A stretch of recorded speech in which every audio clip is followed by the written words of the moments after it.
आज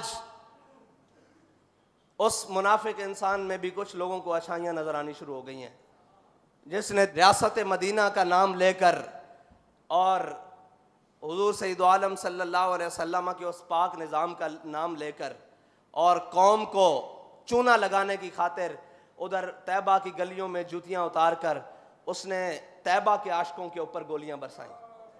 आज वो मुनाफिक को भी नंगा करने की ज़रूरत है। और ये जो आए बैठे हैं 40 चोर, जिनको मशवरा करने के लिए पाकिस्तान में कोई बंदा नहीं मिलता, और जिसको कहते हैं कि नवाज शरीफ की शीन लीग, ऐसे ही है ना, नवाज शरीफ की शीन लीग, नून तो रही नहीं ना, तो शीन लीग। हम उनसे भी कहते हैं कि आप जब हमारे सामने बैठते हो, जब हमसे बात करते हो, तो कहते हो कि जनाब हम दीन का निज़ाम, आप दीन समझते हैं, हम नहीं समझते, हम तो कौम की खिदमत के लिए आए हैं। तो आपको क्या नज़र नहीं आ रहा कि चोलिस्तान में लोग प्यास से मर रहे हैं और आप कौमी ख़जाने में से करोड़ों अरबों रुपए खर्च कर कर और मुल्की जहाज़ लेकर काबीना भर कर बाहर लेकर जा रहे हो। अगर आपके पास ज़्यादा पैसे आ गए हैं तो यार उन गरीबों को पानी फराहम करो।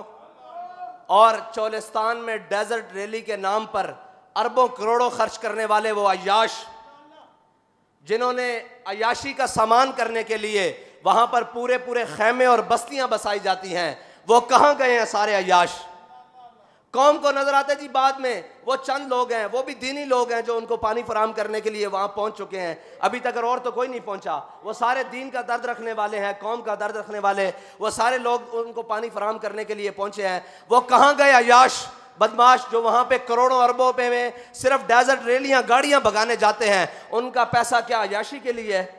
उनका पैसा क्या बदमाशी के लिए है? उनका पैसे में से क्या गरीबों का हिस्सा कोई नहीं है कि वो करोड़ों का और अरबों का डीजल वहां लगाते हैं, रात के खैमे बसते हैं और जो भी करतूत करते हैं उससे हमें कोई गर्ज नहीं। लेकिन क्या गरीबों को साफ पानी भी नहीं वो दे सकते? क्या उनकी मदद के लिए कोई पानी का इंतजाम भी नहीं कर सकते? भाई मसला ये है कि पानी अगर रुक जाए तो ऊपर अमीरुल मोमिनीन हजरत उमर बैठे हों तो वो खत से चल पड़ता है, लेकिन अगर ऊपर ऐसे लाइन बैठे हों, ऐसे कमाश बैठे हों, ऐसे बदकार बैठे हों और ऐसे वो बैठे हों तो पानी ज़ेरे ज़मीन चला जाता है।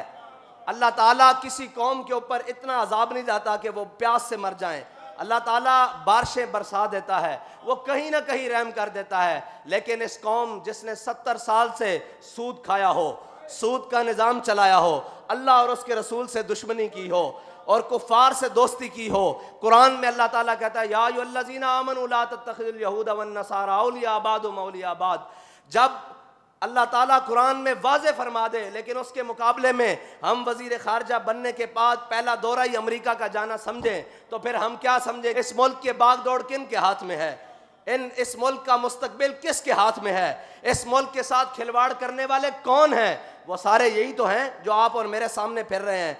कभी इनका किबला अमेरिका होता है, कभी इनका किबला चाइना होता है, कभी इनका किबला रशिया होता है। इन्होंने बैतुल्लाह को कभी किबला माना ही नहीं, इनके दिलों में कभी ईमान उतरा ही नहीं, इन्होंने कभी रब को रब माना ही नहीं, रसूल को रसूल माना ही नहीं। वरना सूद जैसी लानत जिसने आज मुल्की मईशत को, अच्छा जी सारी बातें करते हैं, वो कहते हैं जी मौलवियों ने कख नहीं छोड़ा। अब मुझे बताओ कि मौलवियों ने 200 रुपए का डॉलर किया है?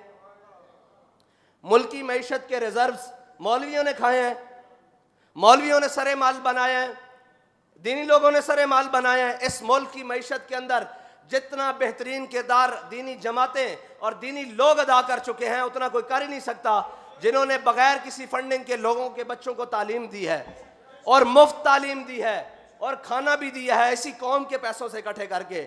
ना कभी किसी से बाहर मांगने गए हैं, ना कभी किसी के आगे दामन फैलाया है, ना भी कभी किसी को पुकारा है कि आओ हम मर गए, हमसे मदरसे नहीं चलते, हमसे तालीम नहीं दी जाती। आज भी जिसकी सबसे कम तनख्वाह है वो इमाम मस्जिद है। आप पूरे पाकिस्तान में सर्वे कर लें, आज भी जिसकी सबसे कम तनख्वाह है वो मुअज्जिन है मस्जिद का। आज भी जिसकी सबसे कम तनख्वाह है वो, अगर आप उसका सरकारी किसी मुलाजिम से मुवाजना करें तो एक खतीब कम से कम 20वें ग्रेड का अफसर बनता है।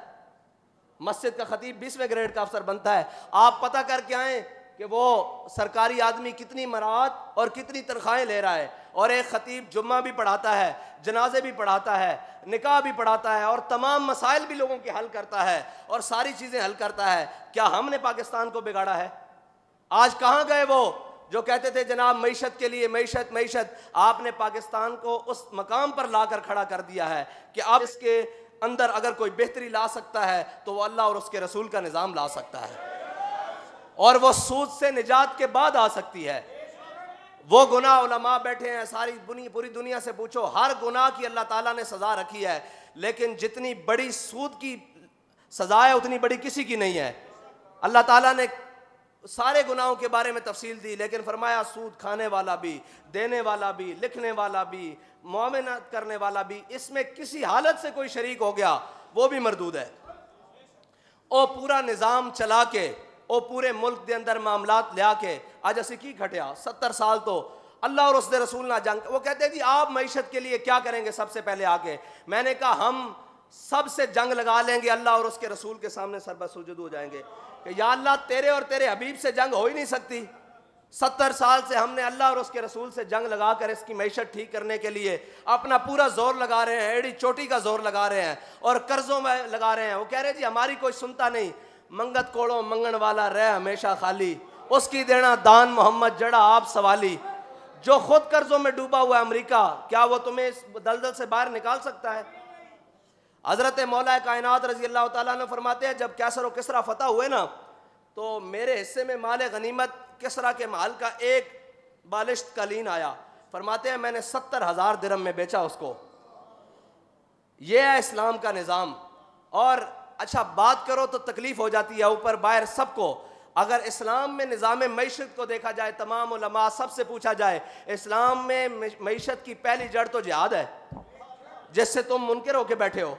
इस्लाम में तो है ही जिहाद, वरना मईशत की तरफ देखा जाता तो तबूक की मईशत तो पकी खड़ी थी। मदीना की सारी मईशत खजूरों पर है।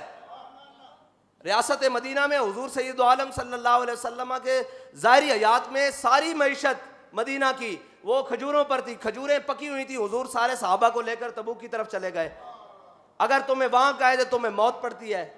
जंग का नाम सुन के, जिहाद का नाम सुन के 11,000 वोल्ट का करंट लगता है सबको। और जिन्होंने इस मुल्क के अंदर हिफाजत की ठान रखी है वो भी इस मुल्क को लूटने में बराबर के शरीक हैं। मदद छोड़ा किसी ने भी कुछ नहीं। अब कहते हैं जनाब क्या होगा, पाकिस्तान का दिवालिया हो जाएगा, आपका क्या प्लान है? मैं कहा हमारा एक ही प्लान है जो बाबा जी फरमा कर गए हैं कि इस मुल्क से सूद को खत्म करो, अल्लाह और उसके रसूल की बहारें आती हुए तुम अपनी आंखों से देख लोगे।